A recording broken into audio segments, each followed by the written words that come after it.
still there.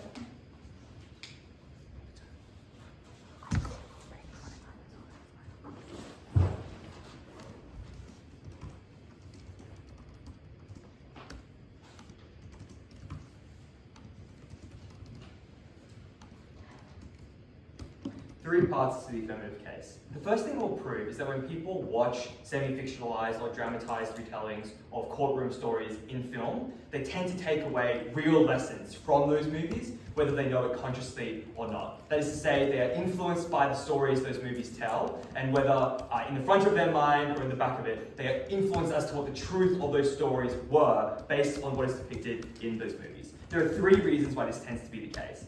The first is that the courtroom drama genre inherently depicts itself as far more serious than a substantial other set of genres where people are much more uncertain as to whether the facts of those movies can be trusted. So obvious examples would be anything schlocky or involving action. But even other historical films, which take more of a comedic or poetic license, tend to be pretty easily distinguishable from courtroom genres, which tend to take themselves very seriously in tone, in color palette, in writing, in just about everything, and that influences people to believe that this is an authoritative source of the material that they want to learn about. But secondly, we'd point out that these movies are intentionally marketed and packaged as almost semi-journalistic. That is to say, at the start of many of these movies, you'll see stuff like based on a true story, or they'll be marketed as the whole story of an X trial. And often at the end of these films, you'll see montages from the closing scene interspersed with real photos of the real people from the trial and the facts of what occurred to them after the kind of events of the movie are done.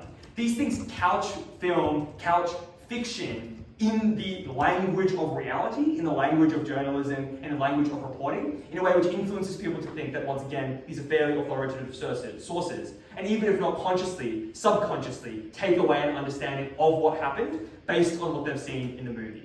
But the third thing we'd point out is that often watching these movies crowds out interest in pursuing more academic or rigorous information on whatever trial the movie regards. This is for the reason that typically when someone wants to learn about something or watch something about a trial, they'll be gravitated towards the most high profile or seemingly easiest to consume version of whatever information they want to consume.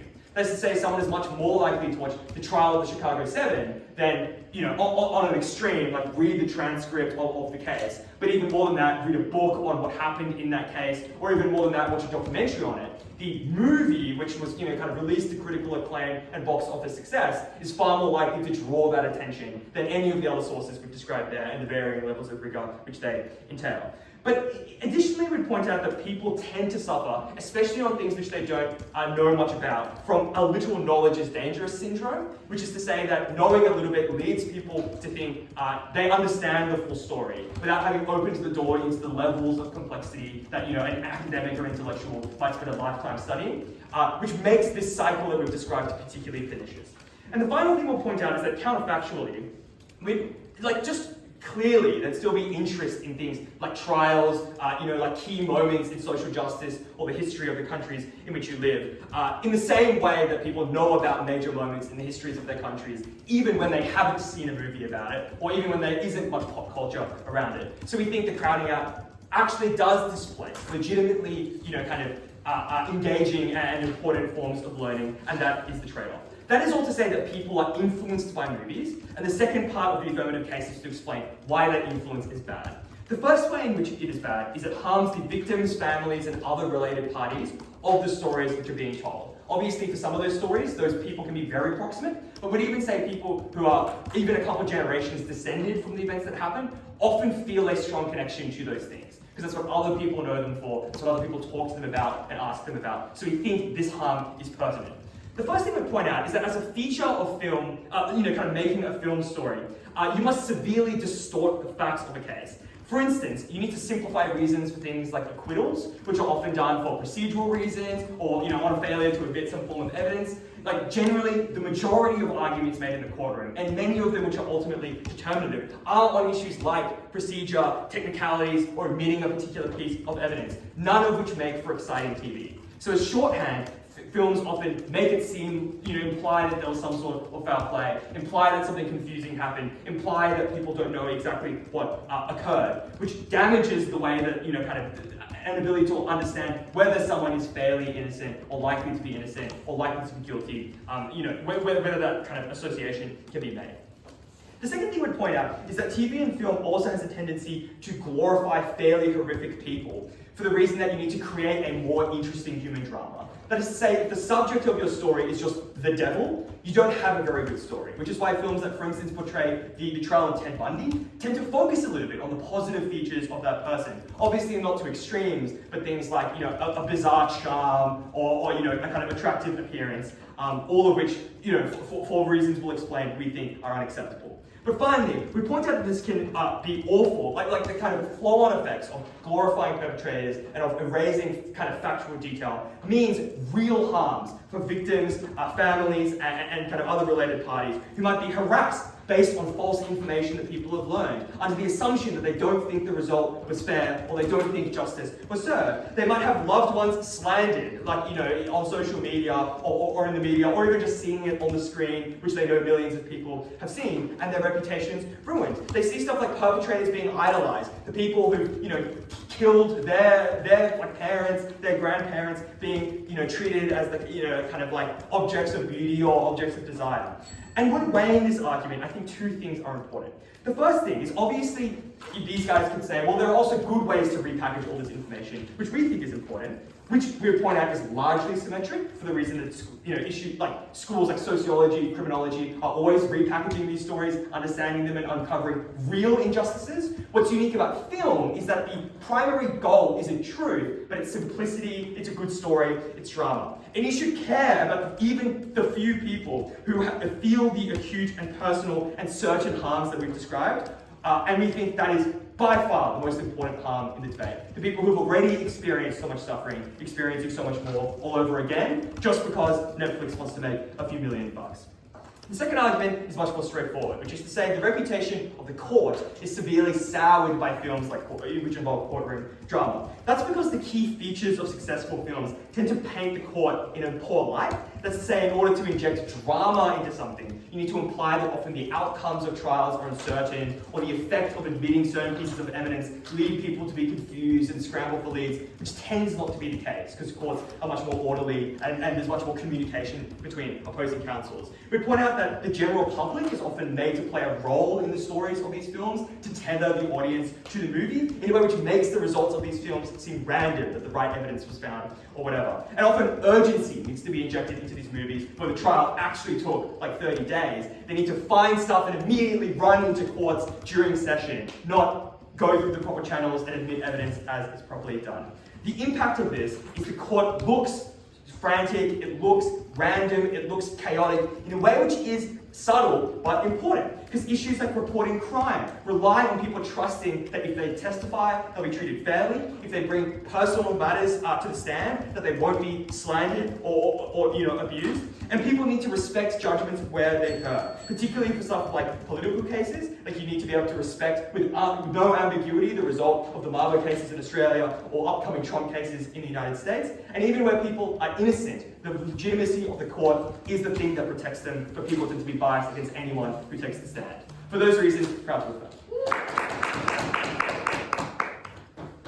Awesome, thank you so much for that speech, and I'd like to welcome the first negative speaker.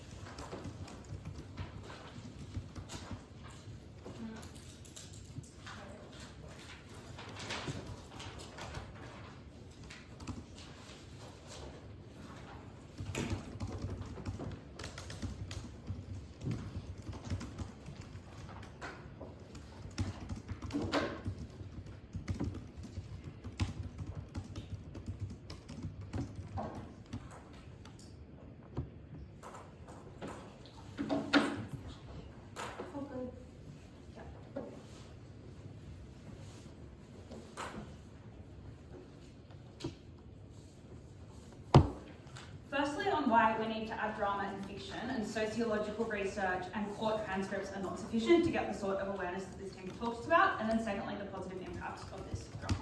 Firstly, on what elements are normally fictionalized. Because I don't think this looks like making up core elements of the case. I think this is generally done in quite strategic and important ways. The first reason why you would fictionalise is if you just don't have footage or information about a particular crucial element of the case. This may be because it happened a long time ago, you don't know what happened between the victim and the accused, you don't know what happened between the attorney and the victim, so you do need to make up elements of that, and that is just likely to be fictionalised for the cohesiveness of the story. And any telling without that, I think, loses a critical element of the story and of the way it's played out, and you are able to make, good educated guesses, you are able to talk to people about what did happen there, but it is at the end of the day fictionalised. The second thing, and one I think Affirmative agrees with in that speech, is that you are likely just to take out some of the procedural elements of it. Court cases on these go for a long time, let's say 3 days, they're incredibly boring, they're incredibly procedural. As they point out, you are likely just to get rid of, the evidence review stage, the paperwork stage, the boring parts of law cases and the legalese, and instead you are likely to focus on the witness reviews and that sort of thing, which I think is important again, because that explains why people would engage with that rather than watching, the recording of the actual court case, which is much likely to be much worse. Finally, though, you are just likely to make casting and dramatic effect decisions, phrase lines such that they are more interesting, cast prominent actors, again, to draw attention. Why is this necessary and why is this important? And why couldn't you do these things in, for example, an entirely factual documentary or article that reviews what this would be? Firstly, you attract people who just would be bored otherwise, who would be bored if it did miss out key elements of the case, who would be bored if it was incredibly procedural because they do not understand the legal aspects behind it. So you get buy-in from, those people. But I'd say secondly, you just get funding for the project more as well, so you just are likely to get, research on this where you might not have otherwise, because again, why would anyone be looking into a case that happened 30 years ago? So you are just likely to get more attention and more money towards it. But finally, and I think critically, you get buy-in from people who are particularly empathetic and are invested in the character and the story elements of the narrative. And that's because, again, we explained that without this, it is a very cold story. It is one of legal, it is one of, what are the facts that we know and are sure of, what is the evidence that we know and are sure of. Instead, you get people to buy in who are invested in character, who are invested in stories, and those people who go beyond facts, who are interested in emotions, are likely to, as I'll explain when I unpack this, adopt very positively to this and understand more of the nuances of the criminal justice system. So, the counterfactual under their side is I just think that maybe more people, an equal number of people are aware of the headline of these stories, less are definitely aware of what actually happened, who engaged deeply in it. And I don't think this leads to crowding out, which is I guess the first impact that is claimed by Affirmative, because in part it is a different audience, because this is just more interesting and I think a gateway into potentially looking at elements of the,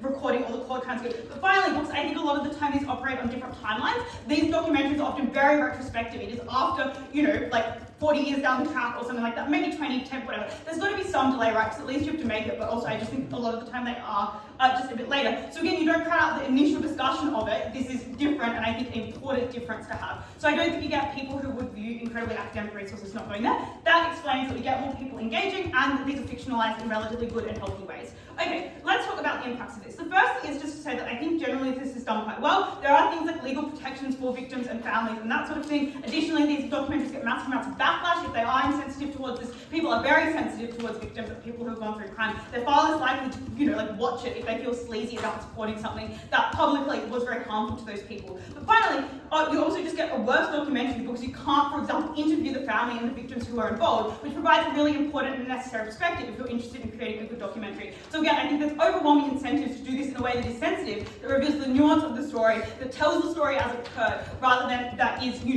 overly sympathetic towards a particular group. What then are the benefits? The first is that you just do get some level of, destigmatization of crime in the criminal justice system. And I think this flips there.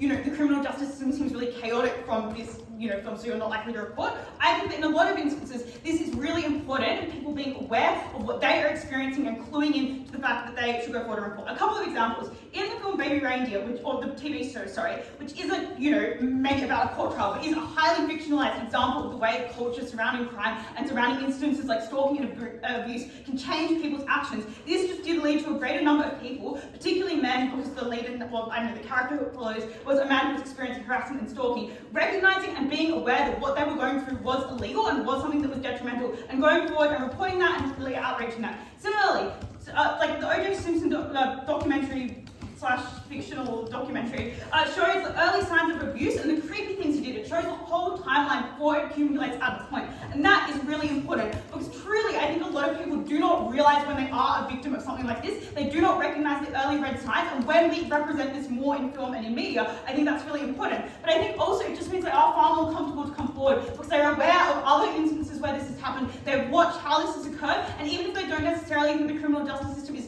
the best thing ever, they are more aware that at least cultural conscience is on their side and that this is something that is wrong that has occurred to them, which gets them over that first barrier and gets them there. And the reason you need a documentary for this is because I think this is the only area where it goes into depth of that entire timeline, where it does display and depict manipulative behaviours and things that people go through. That doesn't happen when you just watch the court case and they reveal that sort of evidence. And it's far easier for people to relate to when this is emotive, when this is character driven and that sort of thing. You should obviously weigh that pretty high. If this does mean that a few more people come forward and report the abuse that they're going through or leave relationships early because they have more indicators of what that looks like, that seems like a pretty bad harm. I think we should go against it. That prevents future victims as well, which I think is probably a good thing over current victims who I think we explained will not be harmed, but I think we should also weigh it less. Secondly, I think this just leads to better awareness around the judicial system and its problems and its biases. That's because the cases that are documentaryized in this form are ones that are close and controversial, and that's for the reason that you need an interesting narrative to portray. You need something to say to get buy-in for this. You need people to feel sympathy in some way, whether that's because they feel like the judiciary treated the victim wrongly or the accused wrongly, maybe it's because society reacted really, really poorly to the case. But if it's just buying into already existing media consensus and not adding much to the conversation, people aren't going to watch it, so generally they provide interesting perspectives on quite complicated and nuanced cases. The reason why then that leads to lessons about justice is because I just think it gives nuance to victims and to the accused. I think the black and white society that they talk about is one where this is instead done by media outlets and by things that have political agendas to paint criminals in a particular way or to paint victims of sexual assault in a particular way. And instead I think this is how you get nuance on both of those parties who are in this instance probably quite nuanced. But secondly, this is just how you get insight into how these systems work and why in some ways they are flawed, why things like prosecutors interrogating witnesses on the stand may be awful, why evidence may be mishandled by law enforcement, why the media at the time may have been bad at projecting bad narratives, why a jury may be swayed or as evidence comes to the forefront. Your preconceptions of the way it went are challenged throughout the film and you're unsure which way to go. It reveals things about the complexity of this, about the way that it goes, which I think is really important, as well as also revealing how a lot of times things like racial biases and stuff underpin this. For example, in the Chicago 7 case where 7 kids were black kids were just blamed for murder in a situation where they were innocent and treated awfully by the criminal justice system. Even in the OJ Simpson case, where a lot of the rhetoric surrounding that was also very racially motivated, this brings light to those issues. The impact is that you are just more supportive of justice and law reform. And this is important because it counteracts otherwise often tough on crime media narratives that surround these things, or hating on victims or perpetrators, which does mean you are likely to do things like vote differently. But I think also if you don't believe that large-scale change, you are just likely to treat these instances differently and engage with the criminal justice system in a more positive way. If you are a lawyer, you're more likely to do things like legal aid and pro bono work. And I don't think that this comes as a victim, but I'm sure that will be explained later. Awesome, thank you so much for that speech, and I'd like to welcome the second affirmative speaker.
It is a kind and degree of injustice and humiliation that I have difficulty even beginning to imagine, to know that millions of people across the world have access to the most traumatic moment or weeks or years of your life, the trauma that shaped your family, your parents' lives, rendered in lengthy, realistic fiction. And that is certainly true when trials are sensationalized, as we proved pretty little response in that speaker. But it's true even when they're not. Victims of crimes, living or dead, and family members who succeed them deserve privacy, and the negative team denies them justice. The first thing I'll talk about in this speech is victims and families, for whom their information is dug up and publicised. Many things will be omitted. That information is almost always twisted and changed, as this speaker concedes. They're in many instances subject to things like harassment or doxing from media, from social media, and I would note that even if you believe that that happens only in a very small amount of cases, so for instance, you get a handful of stalkers and 1 million people are on your side, the handful of stalkers you get from the publicisation of this case in the sensationalist way that we describe can destroy your life. They can mean that you feel unsafe at work or unsafe in your home. They can send you hate mail, which you're always going to focus on more than the people who stand by your side. They give two responses to this. The first thing they say is, well, these documentary makers, or it's not documentary, sorry, forgive me, these semi-sensationalized fiction of these real trials will consult with families in order to get a truer and better story. There are three problems with this argument. Firstly, yes, you might consult with families, but you have no reason to listen to them, and in many, or no obligation to do so, and in many cases you have financial incentive not to. So you do a consultation to extract the exciting information, but the rest of the information that is not exciting or not in your interest to include is discarded. And I note secondly that there is a huge power and information imbalance between, for instance, Netflix and victims' family members, whom Netflix's lawyers can easily get to sign their rights and privacy away. And I note that that is particularly true if you are, for instance, impoverished or traumatized by the court case itself that is being depicted, or by the resultant trauma that has destroyed your life. And I note thirdly that these organizations like Netflix or whoever else is making these films have the defense of poetic license, both legally and informally in the public eye, which is the reason why their backlash mechanism doesn't accrue. But the second claim they do make is, well, there'll be backlash if things go wrong and people like victims. Incredibly underexplained, and clearly the inverse is likely to be true. One, very rarely does the public know about things that are false or know about the harm to victims, because the only information they get is through this court case that has been sensationalized itself. So they believe that to be the truth, even though it is not. There is nothing in their minds to backlash against. Secondly, often these shows can paint victims badly, or paint the families of victims badly, or say, well, the killer had some sympathetic sides to him, that's how you get drama, that's how you get an interesting show to watch, which means people are less likely to be on the sides of victims than they would be in, for instance, only watching a pure news report. But thirdly, even if it's true that you cop some backlash, it is more profitable to show an interesting sensationalized story that gets you millions of dollars in views, and these massive companies like Netflix, like Disney, can cop some bad media coverage, they can just get their PR person to get on it and make things all right again. And this is incredibly important, because the harm to victims and their families is A, the most pronounced in the debate. They are the people who are seeing their lives splashed all over these works of fiction, and the harm to them is the most morally important. They're the people who've suffered in the past. We should not make them suffer more, even if you believe that people in general society get an educational benefit. The harm to them is most concentrated and it's most important. We've already won the debate. Second part of this argument, or this speech rather, will be about the broader social impact of this sort of viewing. The first claim they make is there is a range of good educational benefits to knowing things about how crimes and courts occur. The first thing I'd observe is that this is totally inexclusive. There are many other ways that people can learn about, for instance, what crimes are in general or how the legal system works, rather than what we say, which is there's a crowding out effect on the coverage of these specific trials and these specific crimes. The benefit they want, which is you know a bit more about how to put a crime to court, or how to, like, murder operates or the law in your jurisdiction, you can get in other ways. Things like interesting pop YouTubers who talk about like how crimes work or the psychology of killers, which is exciting and interesting in the same way this is. Things like TV shows like, say, Law and Order, which obviously do lots of misinterpretation of how the law works, but we say that is symmetric to their representations of crimes on their side. The difference is you're not involving actual people's lives. This is fully fictionalized, so it's a better alternative. Things like the fact that many people engage with jury duty, that there are civics classes in most jurisdictions. Just an interest in the world that you live in, not wishing to be convicted of crime or go to jail unfairly. The fact that the legal system is pretty interesting to most people. All of that explains why there is simply no impetus proven by this team to massively educate people on this stuff. But secondly, assuming you believe that this is a big educational benefit, what actually is the benefit they attach? As we explained at Daniel, a little knowledge is a dangerous thing. If you understand that a little bit about how courts work, but you get it wrong, for instance, you think that things can change at the last minute, or that you as a random outsider can just step in and provide some new evidence and change the trial, that's a bad thing. It means random members of the public just go and mess things up. It means that people don't have faith in the legal system to put forward their complaints. They say more people report crimes, but I think their analysis here is a little bit confused because one, people usually still people know that bad things are illegal. It's unclear why you need to see a film about a high-profile murder case to know that murder is illegal and you can report it when it happens. But secondly, that is totally symmetric to fiction and documentaries, which this debate is about neither of. This debate is not about documentaries, it's not about full fiction, it's about sensationalized fiction of real trials. And I know that people have strong incentives to, for instance, make stories about the early stages and signs of domestic violence as they describe, because it's interesting, because it's socially utile, and because often people speak from their own experience. What this debate is about the trials, not about what it feels like to be someone, experiencing domestic violence leading up to that. And insofar as that is part of these media publications, it could also be a part of other fiction or other documentaries, which are things we get to support and they do not. But this, of course, relies on you getting a positive view of the legal system, which they never prove happens. They just say it's good that you see nuance, but that often simply is not true, because even if a legal system is nuanced, you need to believe that the legal system is right, that it delivers the right outcomes in order to encourage reporting, in order to allow people to have faith in its decisions. Things like believing that charges against Trump, when they come through, are true. Things like believing Marbo cases. Things like believing cases in your community. Things like supporting victims or believing that someone who has been determined to be innocent in fact is. And that, I note, is a much higher delta on an individual level. People watching these films, we need to explain that they should engage with the legal system. Reporting is something you can do. They say maybe you'll go more like tough on crime. That is far more speculative. The thing that's most closely tied to individual decision making is your ability to report a crime in your own life or engage with the legal system yourself. The final thing I'm going to do here is bring a new piece of understanding under this issue about why this in some instances encourages crime. First thing to note here is that on side negative, crime gets airtime, more airtime than it would otherwise. It's watched by many people, and we'd say a lot of the fiction focuses on that crime, the murder, the rape, whatever, because it's most gory and interesting. But secondly, you often need to, as we point out at Daniel, sympathize with or humanize killers and violent criminals, even to some extent, even if it's small, in order to have an engaging piece of media. And that means in some instances you do get things like copycat killers, or you encourage violence in people who watch these crimes, or you get things like greater degrees of terrorism. And that might sound like a speculative longbow argument, and perhaps it is, but there are 4 reasons why you should think otherwise. Firstly, because being publicized or acknowledged and getting glory is one of the central motivations of evil people who do things like serial killing or do things like terrorism. They want to be seen, they want to be known, that's why they do it.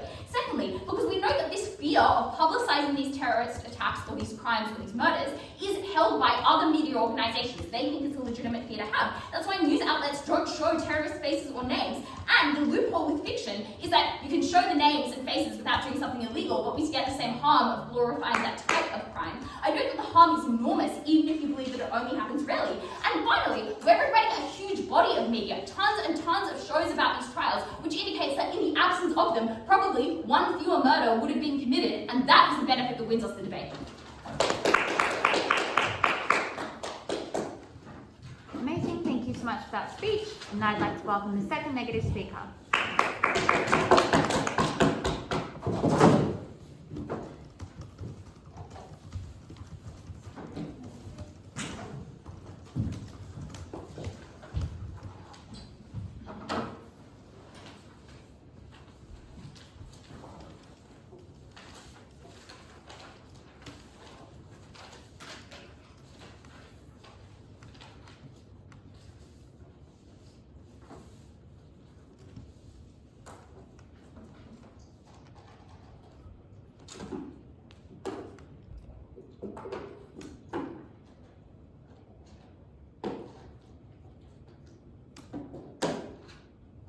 high-profile cases have already been covered to death by the media at the time that they occurred. The OJ Simpson trial was a massive global news event. It was dealing with an absolute icon of American football who had a huge amount of global standing. The Ted Bundy case also made headlines around the world because of the nature of how horrific it was. And that is incredibly important to understanding what the point of these documentaries are and what they add to the conversation. Because they must be adding something, otherwise people would have no interest in watching them. Because they could access the dry documentaries that cite affirmative props, or because they already lived through the time where this event was occurring, the family lived through it, they've already seen the news coverage over it, which was likely repeated constantly on every media organization for a period of weeks or months at the time of the actual trial that occurred in real life. So you have to ask yourself, what drives somebody to actually want to consume more information about that? And that is characterization that we give you at first that never really does get dealt with.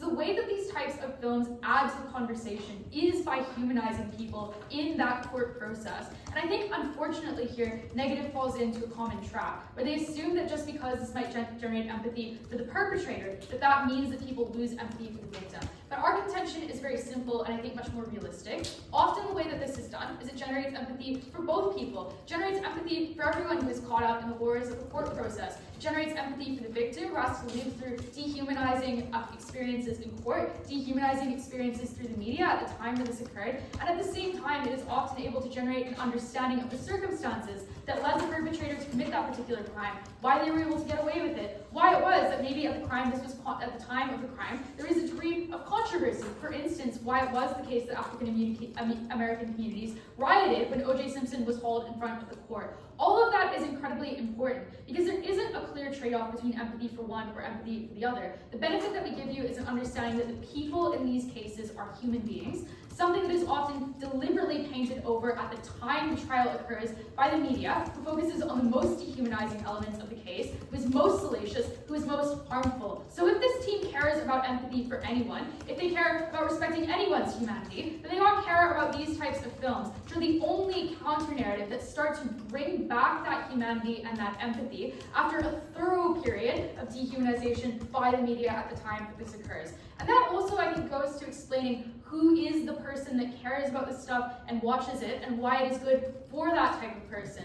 People who watch this are people of an interest in the case, because maybe they lived through it, because maybe they heard about it afterwards. But they're people who are open-minded about the idea that perhaps there is more to the story than what the media said. And that's why they want to watch this stuff, because it promises them that they'll get a more human understanding of what actually occurred, a more empathetic experience of understanding why it was that people behaved in particular ways, why the victim maybe was not the perfect victim, or why the perpetrator maybe was somebody who, at least in part, was influenced by their circumstances. That, I think, means that a lot of the concerns of this affirmative team just fall out by virtue of the fact that the portrayals that they talk about are not appealing to this group of people and thus would not be commercially viable. So for instance, when they talk about the fact that this could be dehumanizing or it could glorify perpetrators in ways that are really salacious and really malicious, I think the first thing you have to do is to remember to be comparative to what the dominant narrative was at the time, and the fact that news organizations are often much worse, tabloids are much worse, people make poor judgments in the heat of the moment when the trial has literally not even concluded yet. And that is often the first contact people have, therefore a very dominant and important one. But the second thing I would just say here is that when it is something that is trying to inject that additional nuance, trying to add something to a conversation that is already thoroughly being had, the type of person who wants to engage with that is the type of person who is open-minded about knowing more. And often that's in a positive way. Often it's being sick of hearing about how these people are not really people at all, sick of a focus on the worst stuff. So of course they want to hear a degree of emphasis of humanity. I think that is incredibly valuable and incredibly important. The last thing that explains as well is it also explains why victims are treated very well by these types of film crews, by these directors. Because it means that if those victims came out and condemned these films, if they published anonymous accounts in the media, if they, tried to create their own type of responsive work or publish a book or something similar, that is something that would massively eat into the profitability of these films. Because if you're somebody who is open-minded about hearing more about this case and the nuance, and wanting to relate to these people and understand what occurred, at the point where you see a victim or a family member of that victim writing in the paper and saying, this was disgusting, I was exploited, I feel awful, I don't want this film to come out, when you see that, then that means that you cannot access that sense of empathy and that feeling that you're doing the right thing, that you're learning more about the story, that you're getting, becoming more human as a result. Because in fact, you're just going to feel like a slime ball. You're just going to feel like a scumbag for doing this. So that means that this is actually incredibly influential. It means that victims and their families tend to have a fair amount of control over these narratives and to make sure that they're not portrayed in really evil ways. I think that's often similarly true for the families of, for instance, the perpetrators, who also are often able to access a similar degree of sympathy, similar platforms, and so on. So that is very, very valuable here. Last thing that this also deals with is their claim around crowding out. I just don't think that this makes sense. It is not the case that people have, they have a set amount of interest in the criminal justice system and they're weighing off, do I watch a dry documentary or do I watch something that's semi-fictionalized and dramatized? I think often this is a good entry point for people, so it capitalizes on the fact that people have that empathetic impulse, they want to know more, they want to hear the human side of things. And then after you've gotten that, you've formed an emotional relationship to the people in this situation, to the things that they underwent, to the way that the trial works. That is the type of thing that actually motivates people to care more about criminal justice advocacy, to care learn more about watching the documentaries that these guys care about. And often it's a good primer as well. Like, these are pitched to people who don't have a sophisticated understanding. They often are relatively educated about the criminal justice system compared to somebody who already has no knowledge or very little knowledge. So it can make it less daunting for them to access those documentary films into the future as well. So it doesn't crowd out. It actually probably encourages more mainstream people that otherwise have very little knowledge at all, to access these types of information side Affirmative cares about. So I think that kind of deals with a lot of their concerns, deals with a lot of their harms. Let's also just weigh that off anyway, right? Because they're concerned that people might not have a complete understanding of the criminal justice system. But we have an additional benefit that I think just outweighs that in the realm of information. When we explain to you that often it is incredibly important to raise awareness about types of crimes. For instance, it is incredibly valuable to have films that focus on things like male victims of assault or harassment, to have highly fictionalized and dramatized portrayals of that, because the more fictionalized and dramatized it is, the easier it is to get that empathetic response from crowds and from people who watch it. That is what encourages people to come forward, to realize that they will be supported, to realize that what happened to them isn't something that they should just be accepted to put up with and cop, that actually they should report it. It is bad, and they will be supported in doing so, and they're in the right, morally speaking, for doing so as well. So that is something that is also unique, and I think this is helpful for people who might see these situations playing out in their day-to-day life, on the fringes of their life, not realize it. When you watch the characters in the OJ Simpson film talk about the way that they talked to the victim, the things that she was saying to them, the way that they responded, when you see those fictionalized reenactments of that, which, yeah, are dramatized, that makes it far easier to understand how this could be happening to your friends, how this could be happening in your life. It makes it easier for you to realize that, oh my God, you might have said something similar to a victim, and maybe you should investigate that a little bit more. So it's not just the victims, it's also the people around them who are more aware. Let's weigh this against what they give us. I think we get a couple of claims. The first one is they're like, maybe it will inspire copycats. I just think that this is like uncomparative. Like, there's already a high-profile trial that has occurred. That probably also inspired copycats. And similarly, the dry documentaries that they support probably inspire more copycats because they are more fact-based. And the second thing to say is that like fiction does this as well. Media portrayals of everything does this. It is just a drop in the bucket, and often these are people who are already suffering from mental illnesses and would have likely committed these crimes in other ways as well. The last thing is to weigh this against the harm to the parties. But I think that the important thing to say here is that this is the only way that victims in many instances can reclaim their humanity from the predations of the media at the time that this occurred. For that reason, it is a huge benefit to them. If it's done badly, if they have ways of retaliating, very proud today.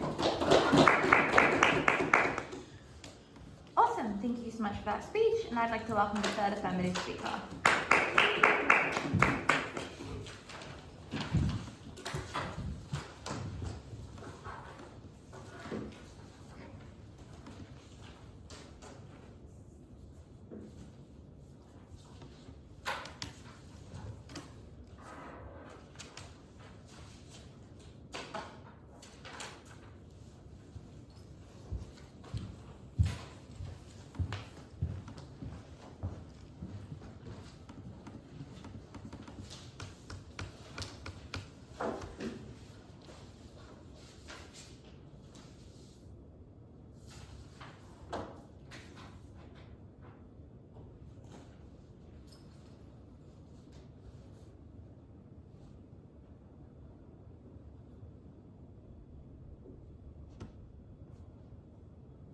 There's a strange premise that underlies this negative case. It says that, well, you know what's really great about Michael Bay movies? Lots of people like to watch them and they're really engaging. You know what's really good about documentaries is they're full of truth and they're really serious and they do these great investigations. You know what we should do? We should just like smash the two of them together, and then we'd have this hyper-truthful, like great detailed investigation about racism in the US court system, and it would be hyper-interesting and hyper-engaging. Except that's exactly the opposite of what you get, right? When you mix the two of them together, you end up with something that's full of factual inaccuracies and distortions because it needs to be engaging. But at the same time, it can't be truthful because you have to sacrifice those things. What you get when you combine the two of these things is the worst of both worlds, not the best. They never explain why you don't need to make trade-offs when you give up accuracy for publicity. And it's kind of telling, because they keep referring to texts like the Trial of Chicago 7 as documentaries. They're not documentaries. They're movies. They're dramatizations. They're semi-fictional. They are not accurate sources of information. And the fact that this team thinks that they are is precisely the problem that we articulate all the way at First Affirmative and that remains unchallenged. I'm going to do 4 things in this speech. Firstly, I'm going to deal in turn with each of the three arguments or benefits that side affirmative attempts to raise, and then finally I'll weigh that up against the three benefits that Sophie and Dan provide you. What do we hear from them? Firstly, they say that on our side we get an exploration of crime, and that is a really valuable benefit. We need people to realize what abuse looks like, to understand the process of stalking, to see the different types of crime that might occur. Two problems with this. Firstly, it would be very easy to achieve all of these benefits through a variety of other media. For example, fictional shows could look like thrillers, could show these same processes of stalking or abuse. Secondly, procedurals like CSI could do so. Thirdly, documentaries, YouTubers, long-form journalism. There are many ways you can communicate information, like 7 signs about what abuse looks like, etc. There is no explanation as to why the optimal way to do so is a courtroom drama. That just seems absurd. Secondly, though, we'd point out that this seems like the worst way to do so, right? The incentives of a dramatic and sensationalized TV show are obviously to have things like narrative arcs, to have denouement, to keep tension building, and like the year-long process by which a coercive and controlling relationship is formed seems like exactly the last thing you'd be able to effectively pull off within the time constraints and the narrative constraints of that show. Contrast that with, for example, maybe like a prestige HBO show where you can show over the course of like 3 seasons the way that a controlling relationship develops, and then you can have the flashback and show how it was there the whole time. Like that seems like a much better way to communicate these kinds of explorations, a much better way to explore these kinds of ideas. We would say that there are all these better ways you can do it, and they crowd that out when they suggest that the medium to do so is like Michael Bay documentaries. It was not the way to go.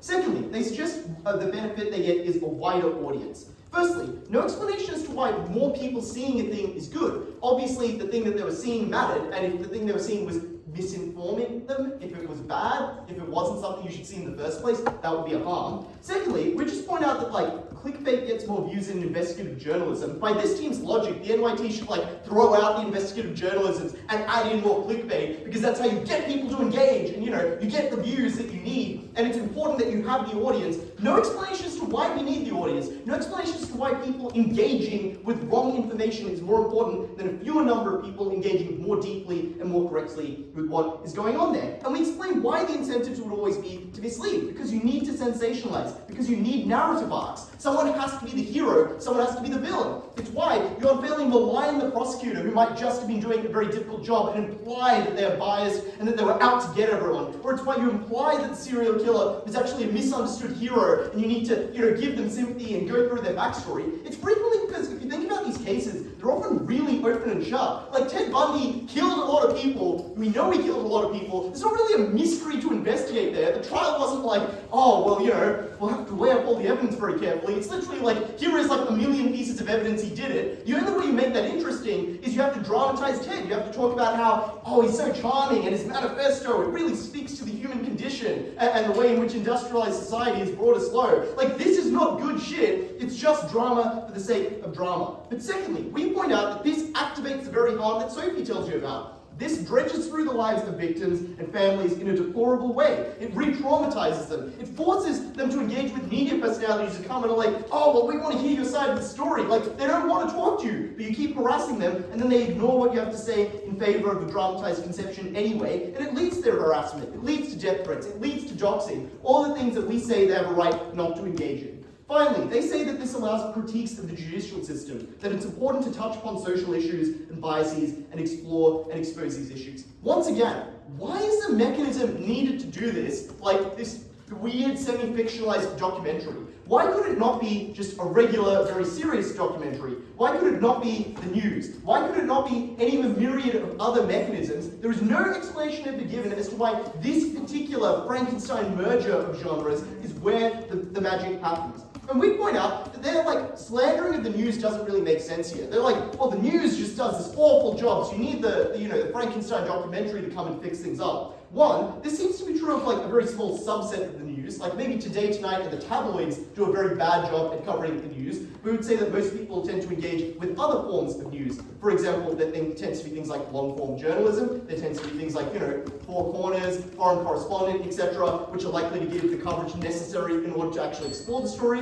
We'd say that to the extent that people actually care about those things, there are many ways they can engage with it. Secondly, you could read the court transcript, you could read a book about it, you could watch an actual documentary. It's unclear why any of those things were necessary. And we'd say that those things are far more likely to do the work. By contrast, it seems very unlikely that, you know, like a sensationalized film is the person who's going to be actually uncovering information. Like, think about how expensive it is to actually engage in this investigation and do novel research. That's obviously not how these films come around. They just come in after all the investigation has been done and look and pick apart what's there for the most dramatic story. These people aren't in the habit of, like, exposing new information. They're not out there winning Pulitzer Prizes. They're trying to win Oscars. They're trying to make money. They're trying to put butts in seats. None of this explains why this is a good mechanism for getting any of these benefits. So, at the end of this, the three benefits this team relies on to win this debate, you all believe do not accrue or accrue in very marginal ways, and to the extent that they do accrue, could be claimed by the affirmative team through a myriad of other mechanisms. The claim from us is very simple. Documentaries are good,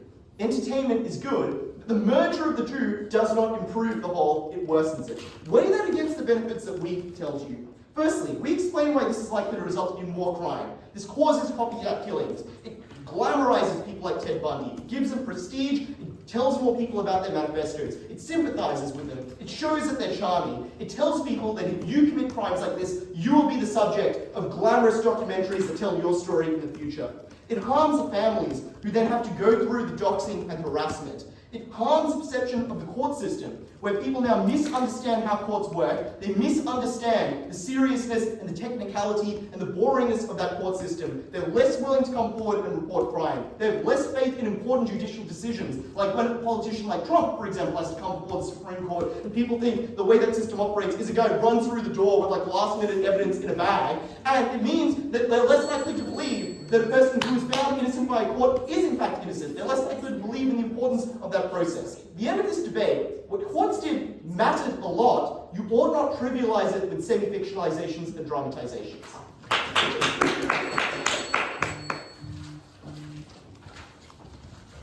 Awesome, thank you so much for that speech, and I'd like to welcome the third negative speaker.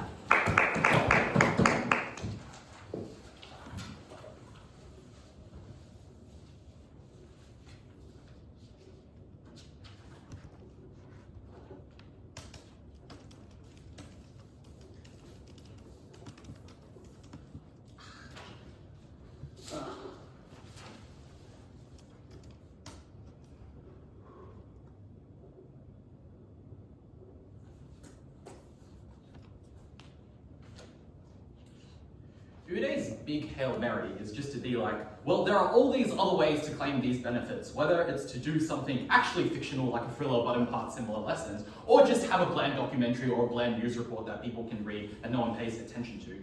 And the simple reason as to why we need to use this medium and not other mediums is actually all contained in Daniel Yim's introduction. I'll read it out for you. You need it to be dramatized to get an audience, and you need to couch it in a sense of reality and seriousness for them to take it seriously and take away moral lessons. Daniel literally answers his question. Other mediums that Udai talks about are useless and do not get the kind of benefits we talk about. A regular, serious documentary does not have anybody watch it unless they're forced to watch it in like a school classroom. A totally fictional tale, like in a movie with a thriller where you try to impart moral lessons but people know it's fictional and not based on a real story, does not convey the sense of seriousness and mean that people come away with genuine moral reflection, with all that emotional catharsis that Jordyn talks about. So they get none of the benefits and all of the harms of having something entirely boring that bores your eyes out, or entirely like useless because it's fictional junk. We're the only one that can put someone in a seat for like 3 hours and watch something that is like relatively nuanced, at least more nuanced than the media that they're watching. And yes, it is entertaining. Yes, it is dramatized, but it tells a story that hasn't been told before, and it gives people a lot of moral lessons and reflections to catch upon. And the last observation to know is like, if it's just the case that there's like 20 different mediums out there and where they all have benefits and harms, it seems like, to me, the best way to approach it is just to allow people to access all of them and consume as much as possible. Like, why is it that we have to take away this one particular thing when some people do gain benefit from it? Like some people are like me, and I don't like reading court transcripts, and I do want to watch something a bit more dramatized. Some people are older and more boring, and like they're like Nike, and they like reading stats or like reading like fucking boring shit. We should let them have that, right? Like, it's fine to have a large spectrum of resources. It is unclear why they should just take out one particular one. So, given there's two issues, firstly on victims and perpetrators and stuff, secondly on lessons. Well, firstly on the harms to the people involved. The problem with this point is if you actually read the mechanism, it doesn't make any sense, right? Because their mechanism is like, there are people involved in the case, and now they're in this like docudrama, and now they get hate mail. And if you think about it, it makes no sense. Because if you're a perpetrator, right? Either you are a murderer, as portrayed in the documentary, in which case if you're a murderer, that's true, who cares? Or the documentary casts you in a good light that exonerates you, which is a good thing for you. If you're a victim, like there's no logical nexus why there's a direct harm to the victim. Because, for example, if your mum got murdered, right? And now they're like, well, your mum got murdered, that's bad, that's obviously validating the experience. But if they're like, oh, well, no, actually the person that got jailed, who murdered your mum, that maybe wasn't actually the murderer, maybe this person was falsely excused. Maybe that could be the case, but that doesn't get back to your mum, because your mum's still dead, your mum's still murdered, right? Someone murdered her. It's not her fault that the justice system called someone else and said this person was a murderer. Like, no one's gonna be like, oh fuck, like, because your mum got murdered and someone else got accused, we have to send her hate mail? Like, this mechanism absolutely makes zero sense. Which means, at the end of this, the only, like the problem, and the other thing with the criminal justice system is like, it's not like X versus Y, right? It's not like your mom versus like this good person who like is the murderer. Like, because in a criminal case, the state is the one prosecuting and the victim is just a witness, right? It's different to like, I think the way they're thinking about it is like, they're thinking about like civil cases where it's like Johnny Depp versus Amber Heard. And it is very like, oh, who's right and who's wrong and who sends the hate mail. That's not how this works, right? This is a criminal case. But I guess at the end of this, the only possible harm they could have at the end of this, because like, they don't prove a direct causal link of like the hate mail stuff and the worst forms of harm. It's just the idea that maybe you were involved in a case and you had some trauma from it, and just the mere like showing of this documentary gives you some kind of bad vibes or makes you feel like you're reliving that. And I think that is a pretty serious harm, but this is severely mitigated in a number of ways. The first thing to say is we explain to No Response that victims are often asked for permission for the simple structural reasons that these shows do not want backlash, because it ruins their credibility, because these directors often have very big reputations that their profit incentives are based on. But also, people can just file simple defamation suits against this kind of stuff, and that obviously is unprofitable for the people producing this. But also, it's not even that victims are asked for permission, but also often victims proactively participate. Either they're like literally some of the evidence, like they give the interviews and all that kind of stuff, or the reason, like often you think like, why do these documentaries randomly pop up like 40 years after it happened? It's not because someone randomly decided, let's just do this. It's often because the victims come forward with testimonies and they're like, I wasn't willing to talk about it before, I'm willing to talk about it now, and they appear and they talk about that, and that inspires that kind of movie. So it is not that they are harmed, it is actually they are often validated and given catharsis as a result of releasing this. But the second thing to say is, even in our worst case scenario, these things are usually released like decades often after the victims died, and that means the harm to them is so unproximate, like there is a harm there, but it's so unproximate that they don't make a sufficient distinction between this and any other form of media that would hurt them. Like, presumably media reporting of the case would hurt them, presumably people just like in the principles of open justice being in the courtroom watching would also hurt them. They don't make any distinction between that. Obviously, we believe in the principle of open justice. These things should and can be discussed in a good way. We think this is a good way of discussing it. The harm is so small at this point, I don't think it is debate winning. Let's then talk about the lessons. They say a little bit of knowledge is a bad thing. What Jordyn explains simply is that a little bit of knowledge is the status quo, because it's a high-profile case, people see the sensational and reactionary media reports. And that means a retrospective documentary done years later, and that often lasts for 2-3 hours, so has quite a lot of detail, is probably the most complete picture that these people can get. It actually upgrades the information quite a bit. And no, these people aren't the types that will open the court transcript later, like court transcript instead, but rather we explain watching the documentary might give them interest that will lead them to open the court transcript or lead them to do more of that investigation. The other thing that they add is like the nuance to counter the kind of media at the time. The plot structure of a courtroom trial obviously is done in a way that is quite structurally progressive, right? Because there's always more that meets the eye. They present a defendant, and that defendant's black, and everyone thinks they're the murderer, but they go through the details that actually this person was innocent, right? Because obviously, as Daniel explains, it's boring if it's just a murderer and it's clear cut, right? The other thing is, even their best examples, actually great examples for us, like Ted Bundy, right? They're like, well, now people think it's possible. No, everyone thinks he's a killer, right? Everyone thinks he's a murderer. No one's going to be like, I want to be like Ted Bundy. But the reason why portraying him as charismatic charismatic is really, really important is because it educates the public about the kinds of stereotypes and the misinformation they have. People think that violence should come from a tall black man, but instead it can come from a charming white man who appears nice. And that's a really, really important message that we want to give people. So often the most fictionalized and dramatized parts of our storytelling are actually the most progressive. They're the ones that impart the most moral lessons. Lastly, they say, well, we need to get people to respect trial decisions as final, and this removes trust in the system. Well, most of these things are quite old, so people kind of conceptualize that old trial systems were a bit worse than today. But to the degree that this happens, we think this is fine. Trials often should be up to discussion because judges in future cases often take inspiration or precedent or inform societal values, on future trials. It also inspires things like legislative reform. Like people see that Pope guy getting away and people think, that's bad, we should get legislative reform. And then they're like, oh, but it might stop people reporting crime. I'll use the logic back at them of why would people not report crime if they see it's a crime? Obviously, they bastardize the power of this mechanism. If you see this documentary and you're in immediate danger, you're not gonna not call the police, but it might subtly change the way you think about things like law reform when you go to the next election. So it doesn't get the harm of not reporting crime, but it does get the benefit of making people think more. The last thing I have to deal with, and I'm so surprised I have to rebut this, is the copycat murderers who are inspired. There's a big difference between a normal guy like me and a murderer, maybe not. And to get to that point, you're probably already going to murder someone. What this changes is it probably just changes your style or your modus operandi, so you're more similar to that copycat. And it actually makes you easier to catch because now you have a defined pattern and style when you didn't before. And that means we catch that one murderer, which is probably the most important impact. So that's on you. For these reasons, very proud of this. Awesome, thank you so much for that speech, and I'd like to welcome the negative reply.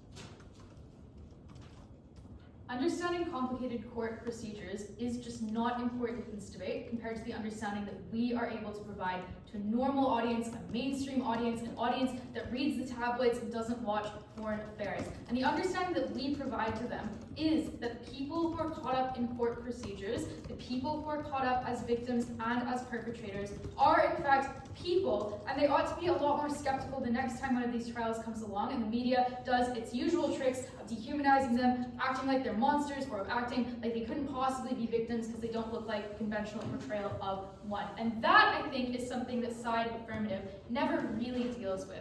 Because when they talk about understanding of the criminal justice system, they never are able to articulate why this matters to people and why it matters for society. That's something only we provide in this debate. We explain to you that the most important thing is to understand that courts are actually flawed, that they are actually complex, and more than that, that the people involved in them are human beings who ought to be treated with dignity and respect. And for that reason, that is why a series of our benefits land. Because when you have that starting premise, the greater degree of empathy, greater degree of understanding of humanity people in these systems have, that is when you do the things that David, I think, describes most articulately a third, but are also clear in our other speeches, where you do things like care more about activism, where you do things like watch the documentaries that these guys say are such forces for social good, because you have the motivation to do so, and you're more likely to be able to understand them. You start with the Michael Bay version at worst. So I think that means that our particular form of understanding is one that generates the understanding that they want to achieve.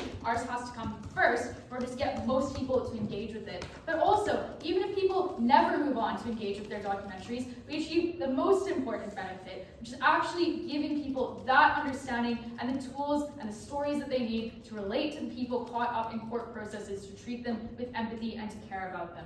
And remember, obviously, that these are people who could be jurors. These are people whose children might be judges one day, who might be lawyers. So this is obviously incredibly important. So it translates into things like more attention to advocacy, more attention to criminal justice systems as a whole. The second question then to deal with, having dealt with, I think, those social benefits that we are able to achieve, is what the impact is to the parties of these types of these types of films. What is important here is that all of their harms for past victims' families are not true of every or even most victims' families. We explain that because these portrayals are more likely to be very human in nature, more likely to be focused on generating empathy, but that is why they're incredibly empowering for these victims and their families. because they are often the only chance those victims and their families will get to set the record straight against a media that has been bad to them in the past. They are the chance they get decades later to get a degree of sympathy, to get a degree of empathy, and to tell their story in a way that even allows them to make use of things like fiction to generate more empathy and more understanding for themselves when the truth might be a bit too messy or when it may not be sympathetic. So I think this is good for victims.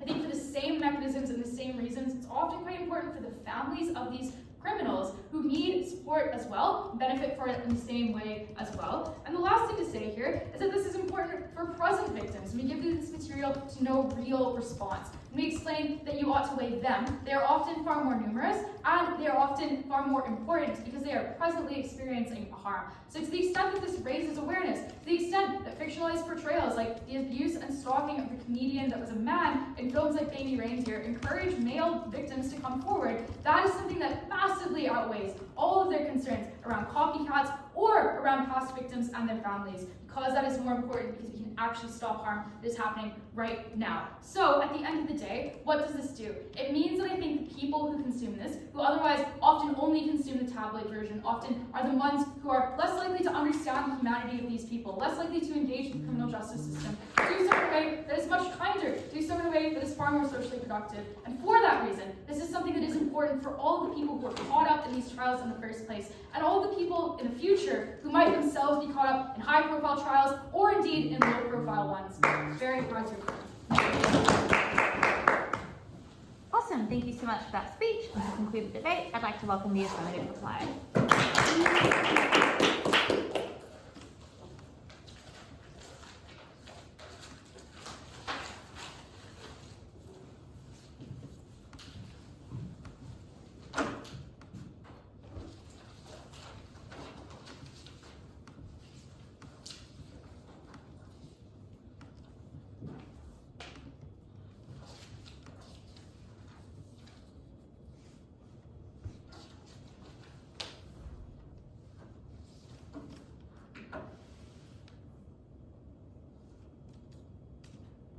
The miniseries Shockingly Evil, Wicked and Vile is about as close to a hagiography as Ted Bundy could ever get. It paints him, yes, as a serial killer, but also as a charming, lovable, handsome and flawed man. And in the wake of that miniseries, thousands, perhaps tens of thousands, girls and women on TikTok made and participated in the trend where they made TikToks in which they swooned for Ted Bundy. They did not learn about the early warning signs of DV or challenge stereotypes. No, they disrespected the people who matter because these films, by necessity, encourage them to do so. The first thing I'll talk about in this speech is education. This negative team says these films teach viewers about the law and crime, and they generate empathy for all parties. There are two problems that run through every level of these arguments. The first is that their benefits are inexclusive. We point to a range of alternatives. Progressive TV shows that empathize with defendants and encourage viewers to do so. Things like CSI that can teach you about legal process. Documentaries, exciting YouTubers who talk about crime psychology. And third negatives claim that people who don't watch boring things just doesn't cut it. Because at every speech, we give different options of many things that might appeal to different people. You have CSI for millennials, crime psychology YouTubers for the Zoomers. And we explain to some extent that material is crowded out by the material that they support. So their benefits are inexclusive. The fact that not everyone will like all of these options doesn't mean that they don't work on net. The second problem with these arguments is that they just have a huge amount of trouble linking them to benefits that we should care about. We explain that empathy can often be bad and is very likely to be. You humanize killers in offensive ways and must do so for the narrative to make sense. More importantly, we tell you that the knowledge you get on their side can be bad, that we decrease faith in judgments of legal systems, which are incredibly important in communities and on, for instance, constitutional matters, that you discourage reporting, which, as we tell you at Daniel, is very often costly and frightening, so must be encouraged in order to get that benefit. And that in some cases, you do encourage copycat killing. And much as they want to mock and make fun of this argument, they never, in the 3 speakers they have a chance to, respond to the 4 mechs or the wagon we give at second. And I think even having the chance of 1 additional killer brought out by this news being covered is a thing that you should go against. So, on education, we win. But we win for a second time on the question of victims and involved parties. We explain that a great deal of this coverage is insulting, privacy invading, and sensationalist, and the harms to these people are the most acutely felt and the most morally repugnant. Second negative says, well, these stories are shared regardless on the news, and we defend the news at third speaker. But I also note that this particular kind of fiction carries its own exclusive harms. It's shared in more detail. It's shared to more people. The stories are twisted. It's shared years after the news has died down, as Third Negative themselves concedes. And it's shared by organisations with the legal and informal defence against untruth, because, unlike the news, they're dealing explicitly in fiction where they try to render real life. And the negative claim that this is additive to documentaries and fictions explains exactly why this is additive to victims' trauma, rather than just, and also to things like, say, copycat killings, rather than just subtracting from other kinds of media. So their analysis there goes against them, even if you accept the negative's unproven characterization of the news, which is bound by things like defamation law and truth law, is just as sensationalist as Netflix.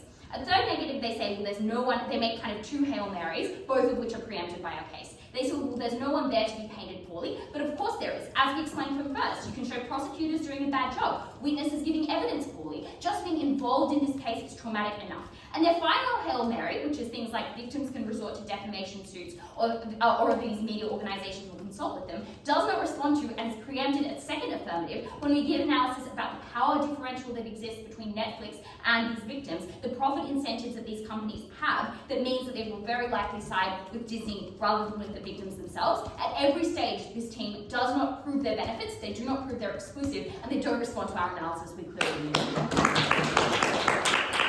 Awesome, thank you so much everyone. Cross the floor and shake hands, and then you can head out, and you can go straight to the socials.